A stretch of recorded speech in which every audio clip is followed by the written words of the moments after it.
this battery energy storage system. This technology is carving a distinct path towards a more energy secure and sustainable future for the country. Indeed, it promises great rewards for our country.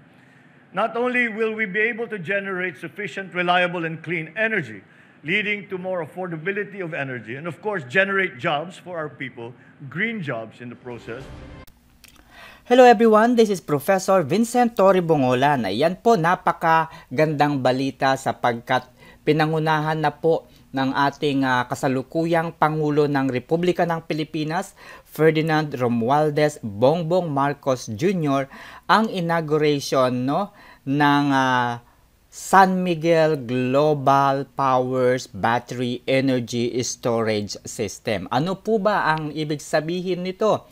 Naglalayon po ang proyektong ito ng San Miguel na makapag-produce ng sustainable and clean energy sa buong bansa. Ayan, so malaki po ang maitutulong ng Power Battery Energy Storage System na ito upang matugunan ang pangangailangan sa kuryente ng ating mga libu-libong mga mamamayan.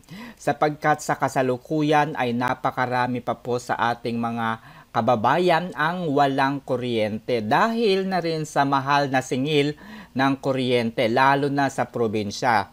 Take note sa aming probinsya sa Nueva Ecija, to be specific kuya po Nueva Ecija, ay napakamahal ng aming kuryente sa bahay. Dito sa Maynila, napakamura lamang ng aking binabayarang kuryente. Take note, meron ako ritong aircon, marami akong washing machine dito dahil meron po akong boarding house.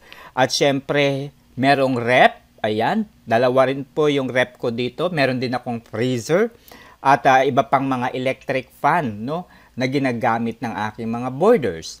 So, ang daming kumukonsumo ng kuryente dito sa Maynila pero napakababa ang bill kumpara doon sa bahay namin sa Kuya po, Nueva Ecija na ilan lang naman yung gumagamit at isang ref lang naman, isang aircon lang naman yung nandoon pero yung bill namin doon, my God, namumulubi ang aking nanay sa pagbabayad ng kuryente. And good news ito.